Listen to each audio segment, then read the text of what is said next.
आज के इस वीडियो में हम बात करने जा रहे हैं पेंटल की।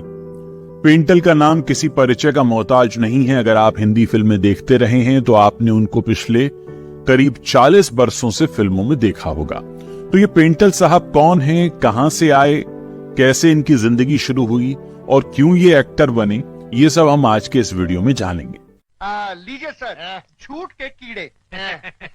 ये भाई वो 200 रुपया याद है ना? हाँ याद है डॉक्टर साहब, आप इंजेक्शन तो लगाइए। तो पहले तो मैं आपको बता दूं कि पेंटल साहब का जो पूरा नाम है वो कंवरजीत सिंह पेंटल है, यानी पेंटल इनका सरनेम है। लेकिन ये अपने सरनेम की वजह से ही जाने गए। सरनेम की इनका इतना पॉपुलर हो गया, एक अलग तरह का सरनेम था। खैर, इनका जन्म हुआ था 1948 के अगस्त महीने में और इनके पिताजी जो हैं उनका भी एक ताल्लुक रहा है फिल्म इंडस्ट्री से, लेकिन ये बॉम्बे वाली फिल्म इंडस्ट्री नहीं, बॉलीवुड नहीं। इनके पिताजी जो थे वो लाहौर की फिल्म इंडस्ट्री में सिनेमाटोग्राफर हुआ करते थे। ये जाहिर है आजादी से पहले की बात है। आजादी के बाद ये यहां हिंदुस्तान आ गया इनका परिवार। अरे वो 200 रुपए जो तय हुए थे, निकालो निकालो। अच्छा, इनका परिवार ऐसा था कि इनके जो पिताजी गुरुचरण सिंह पेंटल की बात कर रहा हूं मैं, वो सिनेमेटोग्राफर थे और उनके सारे भाई फौज में थे। ये जो पेंटल साहब है जिन्हें आप जानते हैं, कंवरजीत सिंह पेंटल, इनके बड़े भाई साहब भी हैं गोपी पेंटल। इन्हें आपने महाभारत में देखा शकुनी के रोल में। इनसे 4 साल बड़े हैं। 1944 की इनकी पैदाइश है। मेरी इन दोनों सेनाओं ने तो दाव मार ही लिया था, परंतु द्रौपदी ने आकर सारा बना बनाया खेल बिगाड़ दिया। अच्छा, हुआ क्या कि पार्टीशन के वक्त ये यहाँ आ तो गया इनका परिवार, लेकिन इनके पिताजी को बॉलीवुड में, यानी उस वक्त की हिंदी फिल्म इंडस्ट्री जो बंबई में चलती थी, वो उस वक्त बंबई कहलाता था, बॉम्बे, वहां कोई काम नहीं मिला। काम मिला नहीं तो दिल्ली शिफ्ट हो गए। दिल्ली में सदर बाजार में रहने लगे। अब उस वक्त आलम यह था कि इनके पिताजी को सिनेमेटोग्राफी का शौक था, वही उनका पेशा हुआ करता था, लेकिन काम नहीं मिला। लेकिन फिर भी सिनेमेटोग्राफर हैं तो उन्होंने अपने पास एक मूवी कैमरा रखा हुआ था। अब ये जो मूवी कैमरा था, इससे ये छोटी छोटी फिल्में अपने घर में ही बनाते थे, शौक था। अब उसमें काम कौन करेगा कि इनके दोनों बच्चे गोपी और ये कंवरजीत। गोपी का असली नाम, पूरा नाम है सरबजीत पेंटर। अब ये दोनों बच्चों के साथ छोटी छोटी फिल्में बना करती थी। ये जो फिल्में बनाने का सिलसिला था वो इस हद तक चला कि इन दोनों बच्चों के अंदर एक्टिंग करने का कीड़ा आ गया।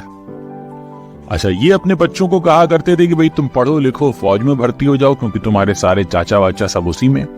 लेकिन बच्चों का तो मन लगता था एक्टिंग। खैर, वक्त बीता, कुछ आगे बढ़े तो जो बड़े भाई साहब थे गोपी पेंटल, सरबजीत पेंटल, वो तो चले गए इंजीनियरिंग की पढ़ाई करके सेना में। लेकिन ये जो छोटे साहबजादे थे कंवरजीत पेंटर, उन्होंने कहा मैं तो एक्टर ही बनूंगा।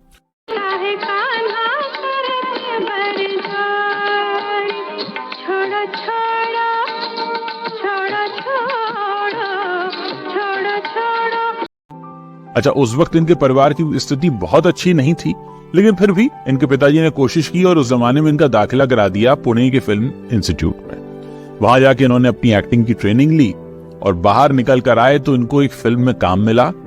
ये फिल्म थी उमंग। ये जो फिल्म है उमंग, ये बड़ी खास फिल्म रही है। इसे बनाया था आत्माराम ने। आत्माराम कौन थे? गुरुदत्त के भाई थे। और ये जो फिल्म उमंग उस वक्त बनी थी, ये बहुत बड़ी फ्लॉप थी, लेकिन फिर भी इसे क्यों याद किया जाता है? क्योंकि इसमें जितने न्यू कमर्स थे सबको मौका दिया गया था। इसमें असरानी भी थे, इसमें सुभाष घई भी थे एज एक्टर, और पेंटल भी थे। और उस वक्त जितने फिल्म इंस्टीट्यूट के लड़के निकलकर बाहर आए थे, मेरे ख्याल से 9-10 लोग थे, जो बाद में सब कैरेक्टर आर्टिस्ट बन गए और असरानी कॉमेडियन बन गए, पेंटल कॉमेडियन बन गए। उन सबको जो था एक रोल दिया गया था।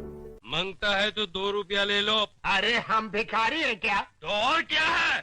उस वक्त इस फिल्म की बड़ी चर्चा थी कि भाई कोई है जो इतने सारे न्यू कमर्स को लेकर ही फिल्म बना रहा है। कहा उस वक्त ये भी जा रहा था कि इस इंडस्ट्री में बाढ़ आ जाएगी एक्टर्स की अगर ये फिल्म हिट हो जाती, लेकिन फिल्म बुरी तरह फ्लॉप हो गई। पर पेंटल को अपनी पहचान बनाने का मौका मिला। खैर, इसके बाद इनको फिल्म मिली मेरे अपने। ये गुलजार की फिल्म थी और इसमें शत्रुघ्न सिन्हा भी थे।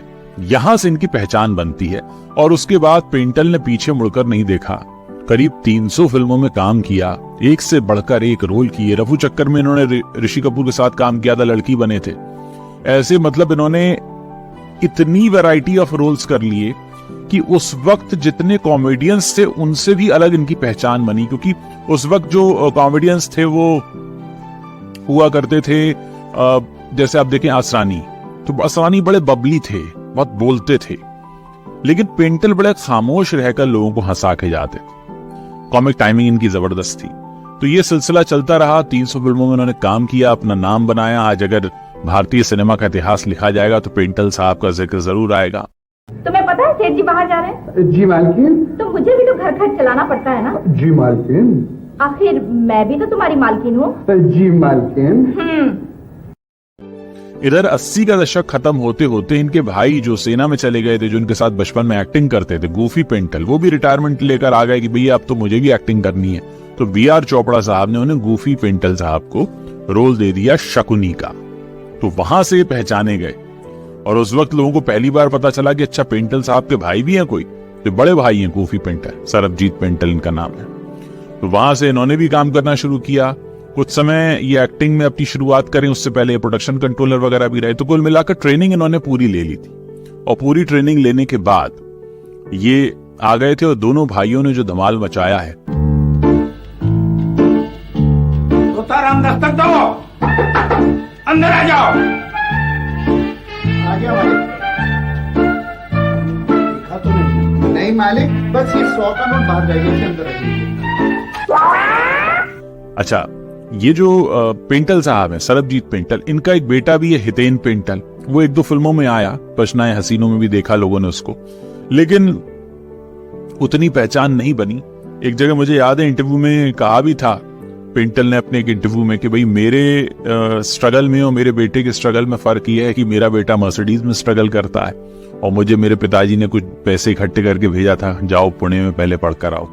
खैर, तो कुल मिलाकर मामला यह है कि बड़ी ही आम सी जिंदगी से निकलकर आए ये पेंटल और एक खासम खास नाम बन गए। और एक इनकी बेटी भी है मिताशा और ये हैं हितेन पेंटल। तो कुल मिलाकर बहुत अच्छा जीवन चल रहा है, बहुत अच्छा नाम बनाया है। उसके बाद कई सारे टीवी शोज में भी दिखे और आज एक इतना बड़ा नाम है, अपने आप में एक हस्ती हैं ये। सामाजिक काम भी करते रहते हैं, बहुत सारे लोगों की मदद करते रहते हैं। और जो लोग बड़ी हम्बल बैकग्राउंड से आते हैं उनकी खास बात होती भी है कि वो अपने आसपास के लोगों का बहुत ख्याल रखते हैं और पेंटल भी उन्हीं में से एक है। तो आप बताइए कि कैसी लगी आपको ये कहानी पेंटल साहब की। कोशिश करेंगे आगे और भी ऐसे किस्से आपके लिए लेकर आते रहे।